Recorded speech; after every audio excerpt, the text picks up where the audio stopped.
কুকুস কিচেনে আপনাদেরকে স্বাগত। আজকে কারি ভেন্ডি বানাবো। ভেন্ডিগুলো তাহলে পিস পিস করে কেটে নিই, একটু বড় সাইজ করে কাটবো। ভেন্ডিগুলো ধুয়ে নিয়েছি, ধুয়ে কাটবো। বন্ধুরা, তেল গরম হয়ে গেছে, এবার আমি ভেন্ডিগুলো ভেজে নেবো।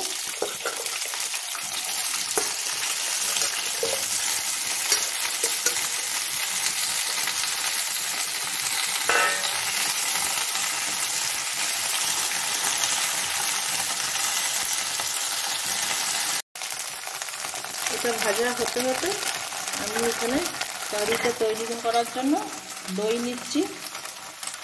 2 চামচ ভর্তি করে দই নিলাম। এতে আমি জল দিচ্ছি, তা ভালো করে গুলে নেব যেন কোনো লাম না থাকে।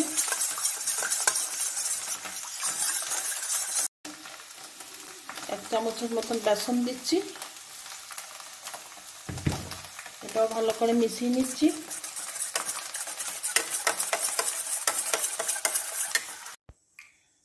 হিং দিচ্ছি বন্ধুরা এটাতে।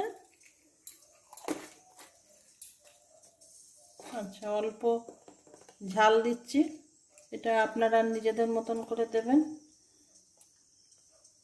হলুদ দিলাম,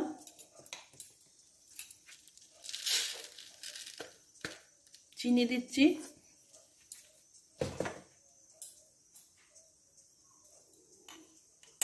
নুন দিচ্ছি। এরপর এটা ভালো করে আরো একবার মিশিয়ে নেব।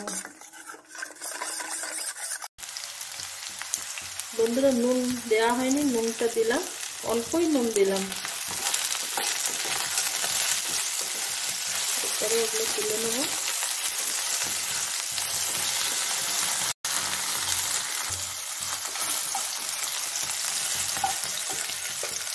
এরপরে তুলছি।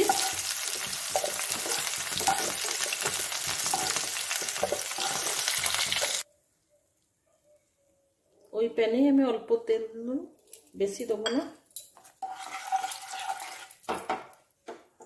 আচ্ছা, আমি শুকনো লঙ্কা দিচ্ছি, আর এখানে জিরে আর সর্ষে নিয়েছি, দুটোই দিয়ে দিচ্ছি।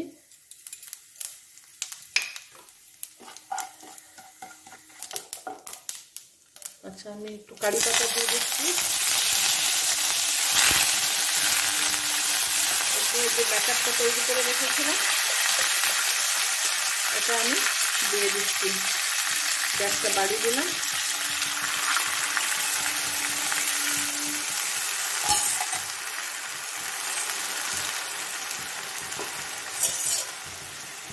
বাকি দেওয়া জলটা দিয়ে দিলাম।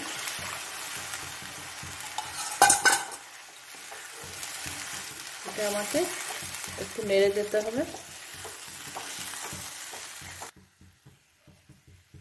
বন্ধুরা, ফুটে গেছে, ভালো করে ফুটে যাবে এটা। বন্ধুরা, আমার রান্নাগুলো আপনাদের কেমন লাগছে সেটা একটু কমেন্টে জানাবেন।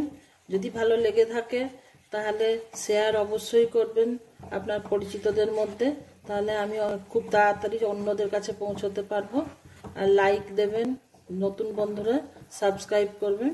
আচ্ছা, আমি এরপরে এই ঢ্যাঁড়স ভাজাগুলো দিয়ে দিচ্ছি।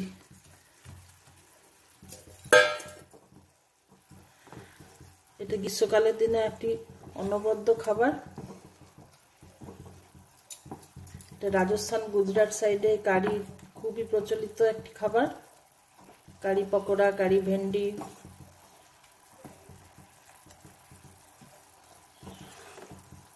আবারও বন্ধুদেরকে বলি, লাইক শেয়ার কমেন্ট করে আমাকে উৎসাহিত করবেন।